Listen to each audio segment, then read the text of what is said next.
Bienvenue si vous nous rejoignez sur Canal Congo Télévision pour vous informer. Débutons avec cette nouvelle.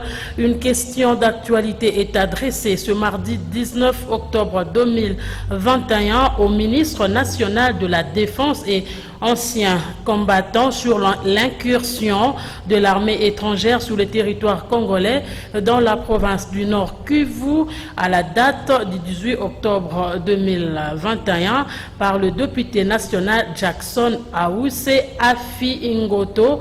Plus de détails dans nos prochaines éditions. Revenons sur l'incursion de l'armée rwandaise dans 6 villages du groupement Baoumba dans le territoire du Niragongo dans la province du Nord Kivu. Selon le porte-parole de la 34e région militaire, le colonel Guillaume Ndjike, elle a été contenue par les forces armées de la République démocratique du Congo. Suivez le porte-parole de la 34e région militaire, le colonel Guillaume Ndjike, au micro de Gisèle Etoko. Kibumba, Kibumba, bayarona wanaingia Kibumba, Kibumba. Atake, tunakimbia, tunarudia nyuma, atake na kwa nguvu. Une psychose généralisée s'est observée ce lundi dans au moins 6 villages du groupement Baoumba en territoire de Niragongo, près de la ville de Goma, chef-lieu de la province du Nord Kivu, suite à l'incursion des militaires Rwandais Force RDF, des militaires qui ont été arrêtés dans la matinée par les autorités congolaises. Des populations ont crié à l'envahissement de la République démocratique du Congo par l'armée rwandaise suite aux tirs provoqués par cet incident. Le colonel Guillaume Ndjike Kakose, porte-parole de la 34e région militaire. Le secteur opérationnel Nord Kivu Sukola 2 confirme l'incursion des éléments de RDF sur les sols congolais et ces éléments ont eu à occuper 6 villages et ils sont arrivés jusqu'à 200 mètres de la route nationale numéro 2. C'est après l'arrivée du renfort des forces armées de la République démocratique du Congo que ces éléments ont rebroussé chemin. Voilà pourquoi il y a eu cette agitation à Kibumba dans la matinée d'aujourd'hui. Nous sommes tous membres de la structure appelée mécanisme conjoint de vérification élargi. Et ce mécanisme sera saisi incessamment. Et c'est ce mécanisme qui pourra parler du mobile qui a poussé à ce que ses amis de RDF puissent entrer sur le sol congolais.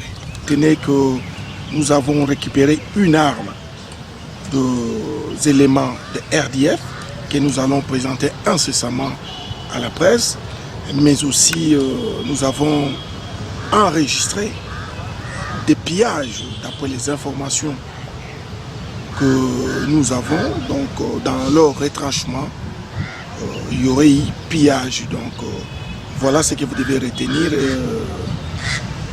Dans les heures qui suivent, on pourra vous parler d'un bilan définitif par rapport à cette incursion.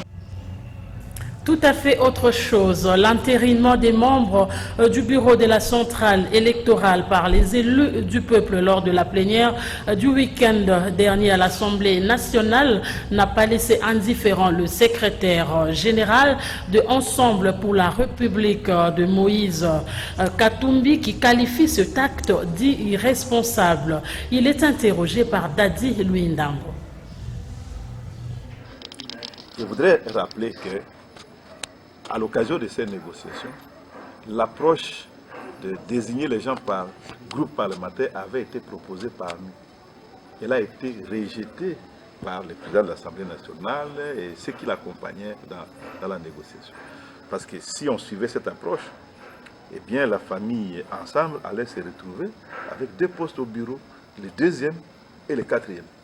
Parce que nous avons deuxième et le quatrième groupe parlementaire en importance numérique. Ils ont dit non, Ensemble a toujours négocié en bloc depuis le début du processus de mise en œuvre de l'Union sacrée. Et donc, Ensemble doit être traité en tant que tel. Et donc, vous êtes la deuxième composante de la famille Union sacrée et vous aurez droit au poste qui vous revient en tant que tel. Alors, nous ne comprenons pas comment un des nôtres ou d'un des groupes parlementaires d'Ensemble se retrouve sur la liste, étant donné que ça n'a pas été, en tout cas ce n'est pas avec les mandats de ceux qui ont été chargés de négocier. En l'occurrence, les deux présidents de groupes parlementaires, les deux collaborateurs proches du président, son conseiller spécial et son directeur de cabinet et moi-même. Donc il y a fraude, effectivement. Il y a corruption, il y a débauchage. Moi, je suis député à l'Assemblée nationale depuis c'est ma 3e législature. Je crois que c'est la scène à laquelle nous avons assisté aujourd'hui. L'acte qui a été posé dans le sens de cet entérinement, c'est un acte tout à fait crapuleux. Et on a eu des scènes de violence, des contestations, mais ce n'est pas allé jusqu'à ce niveau. Et nous croyons que ceci entache d'irrégularité totale ces processus de désignation. Je vous donne un exemple. Au niveau des ex-FCC de l'Union sacrée, jusqu'à hier, ils étaient encore dans des tractations pour désigner les représentants. De quelle manière un représentant désigné hier a eu son nom dans les rapports d'une commission mixte paritaire qui était déposée à l'Assemblée nationale plusieurs jours avant la date d'hier. Vous voyez qu'il s'agit de choses pour lesquelles on manque même des qualificatifs. Nous considérons donc que ce processus est entaché de tel niveau d'irrégularité que le président de la République, qui est l'institution chargée maintenant de prendre une ordonnance pour investir cette équipe de la CENI, est placé devant ses responsabilités des garants de la nation et du bon fonctionnement des institutions. Si le président de la République accompagne ces niveaux de tricherie, alors je crois que le monde aura constaté que ce pays n'a pas, en l'état actuel, beaucoup de chances De son côté, William Ikolo, secrétaire général en charge de la communication, secrétaire général adjoint, voulais-je dire, en charge de la communication du parti politique Cercle des réformateurs désintègres du Congo, parti membre de l'Union sacrée, salue l'entérinement des membres de la CENI. Selon pour le secrétaire général adjoint de CRIC, la voie est totalement ouverte pour le début du processus électoral. Il l'a dit à Émile Mouyaya. L'entérinement des membres du bureau de la Commission électorale nationale indépendante avec la tête d'affiche Denis Kadima le samedi dernier par l'Assemblée nationale est salué par le secrétaire général adjoint en charge de la communication du parti politique Cercle des réformateurs désintègres du Congo, parti cher à Stéphane Mbombo, membre de l'Union sacrée. À en croire William Ikolo, cet acte vise à éviter l'usure de temps pour l'organisation des bonnes élections. D'abord, comme tous les Congolais, je pense que je fais un grand ouf de soulagement. Je pense que nous sortons d'une séquence qui n'a que trop duré. Nous étions sur de bonnes voies où 6 confessions religieuses avaient désigné donc un candidat. 2 n'étaient pas pour cet avis-là et je pense que la lecture des textes suffisait amplement à pouvoir entériner cette candidature.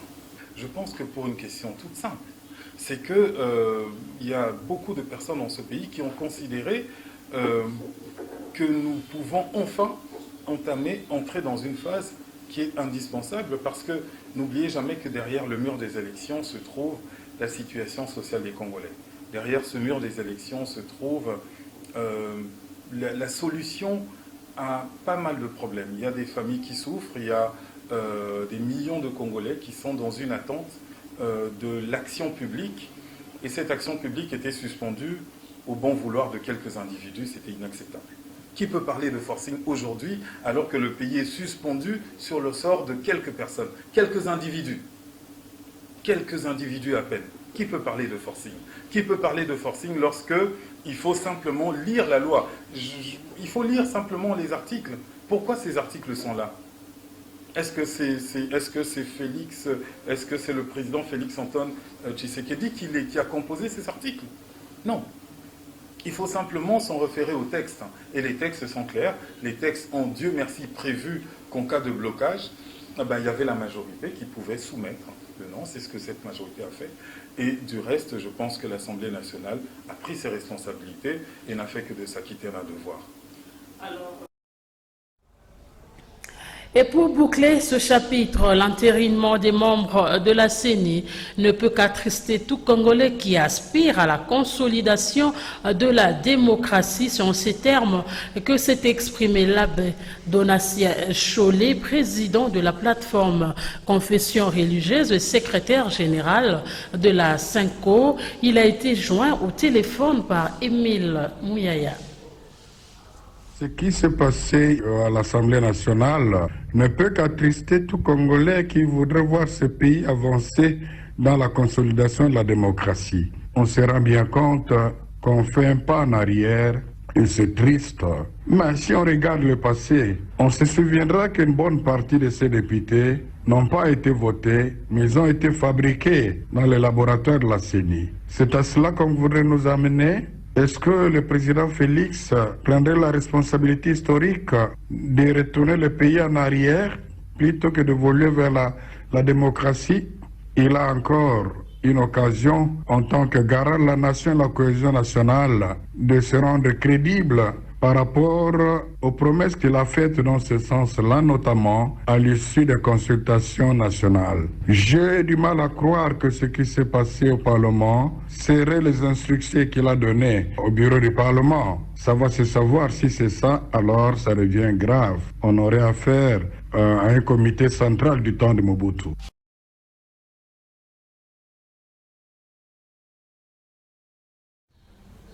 Tout à fait autre chose. Affaire RAM, on en parle encore dans ces journaux. Les activistes pro-démocratie s'insurgent contre le manque de respect vis-à-vis du ministre de PT, Ntik Kibasa Maliba, car disent-ils que la gestion de la taxe RAM est pilotée par l'ARPTC, structure de la présidence de la République. De ce fait, ils mettent en garde toute personne mal intentionnée voulant saper l'image du ministre de PT.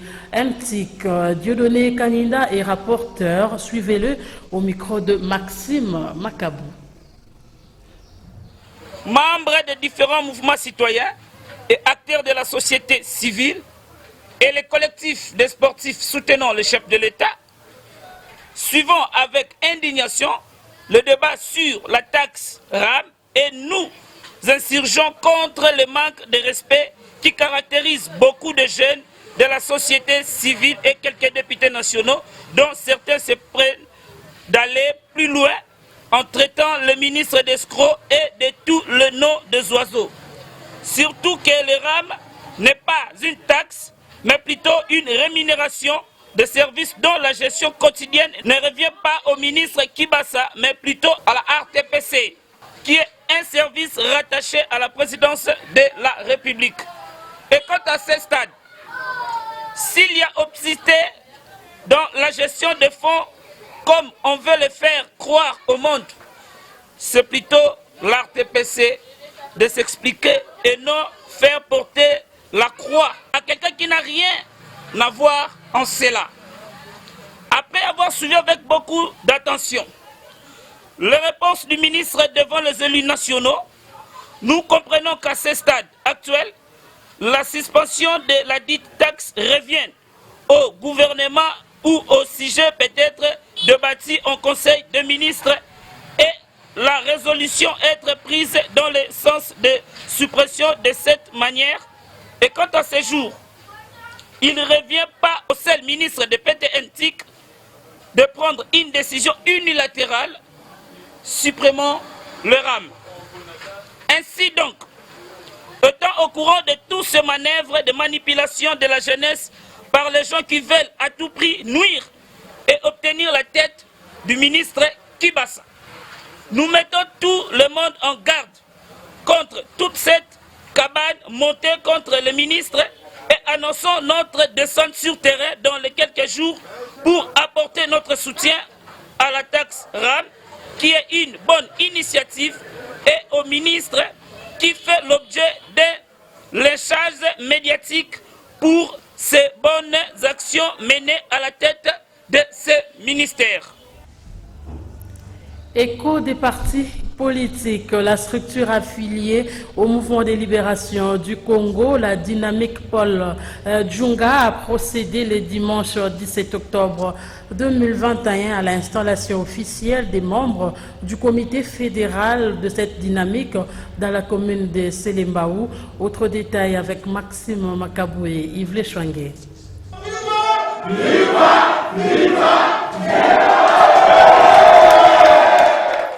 C'est dans une ambiance de chaleur qu'a été installé le dimanche 17 octobre 2021, ici, en la salle polyvalente La Gazelle, le membre du comité fédéral de la dynamique Maître Paul Djunga dans la commune de Selembaou. Ces derniers auront pour mission principale de déceler les différents problèmes auxquels fait face la population de ces coins de la capitale en vue de trouver ensemble des solutions idoines. Ainsi, dans son adresse, le secrétaire général de la dynamique, Maître Paul Djunga, Justin Kabea, de rappeler à l'opinion que la dite dynamique est une association affiliée au mouvement de libération du Congo MLC, tout en se félicitant de l'adhésion massive de la population de Selembaou dans les projets et être disposé d'accompagner Maître Paul Djunga en faveur de l'installation de la dynamique dans les 7 communes qui comptent la circonscription de la Funa.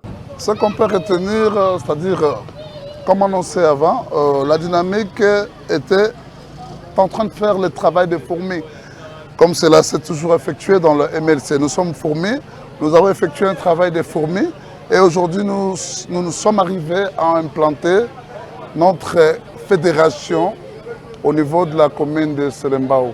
Alors, ce qu'on peut retenir est que Selembaou, une très grande commune parmi les communes de la Funa, qui n'est pas aussi facile à convaincre, et ils nous ont bien capté, bien réussi, et surtout que la dynamique est en train de présenter en premier lieu la vision que prône le président national du MLC, qui est M. Jean-Pierre Bemba, et puis ce que prônent les promoteurs de cette dynamique, en l'occurrence, je cite la personne de Maître Paul Djunga.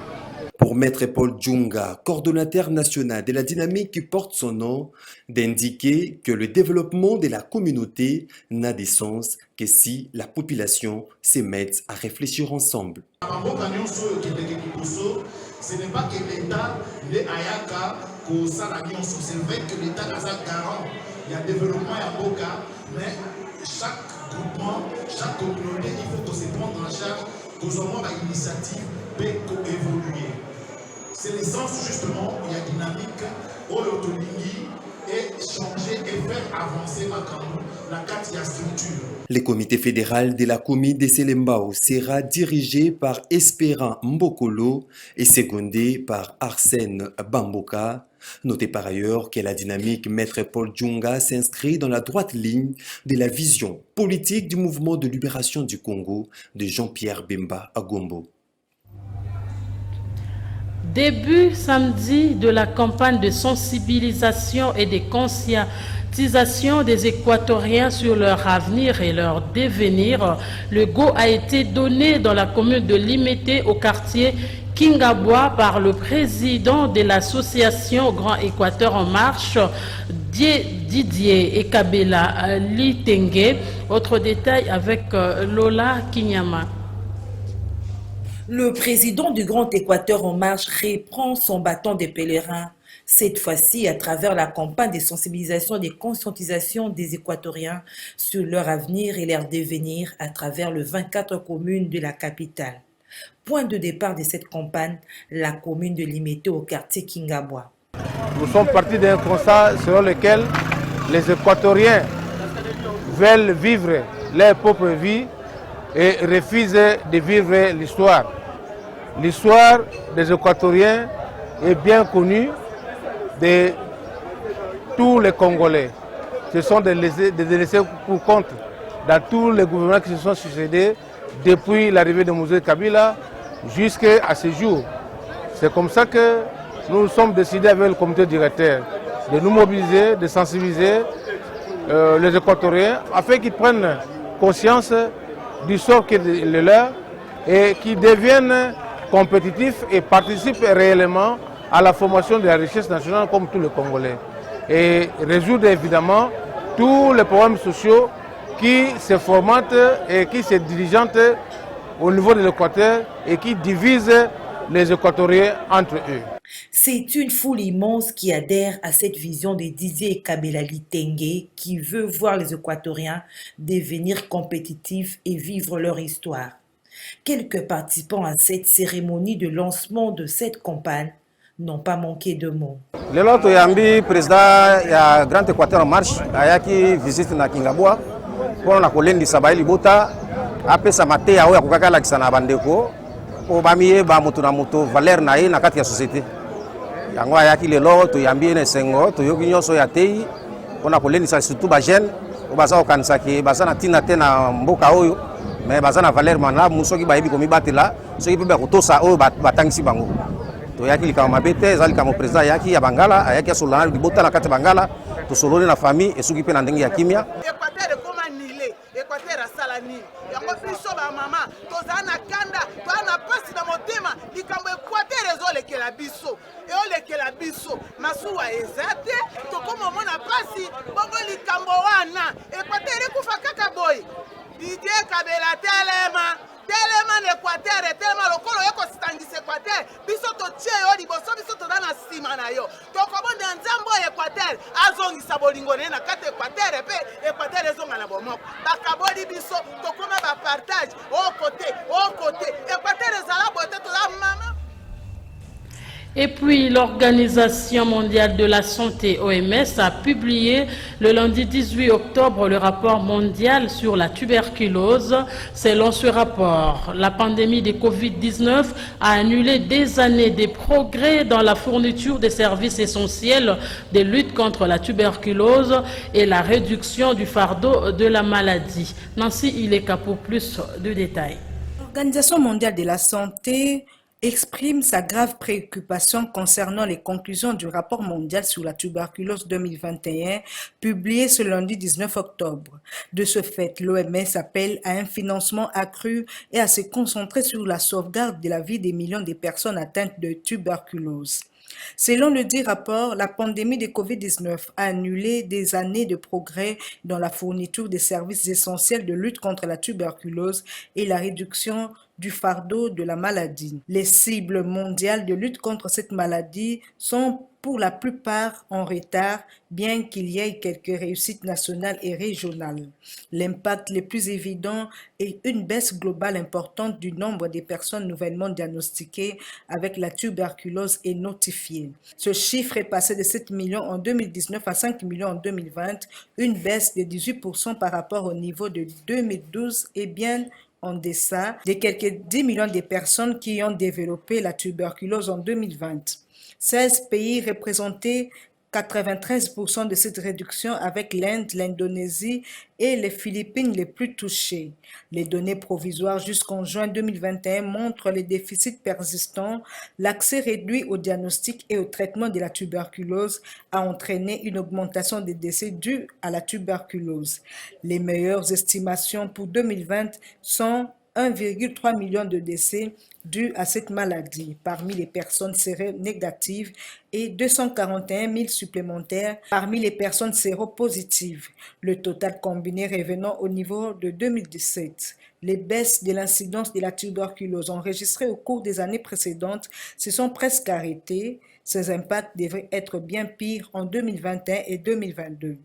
Des actions pour atténuer et inverser ces impacts sont requises de toute urgence. La priorité immédiate est de rétablir l'accès à la fourniture des services essentiels de lutte contre la tuberculose de manière à ce que les niveaux de détection et de traitement des cas de tuberculose puissent revenir à au moins les niveaux. Fin de cette session d'information, mesdames et messieurs. Merci de nous avoir suivis. Retrouvez Nancy Ileka à 20 h pour la grande édition du journal.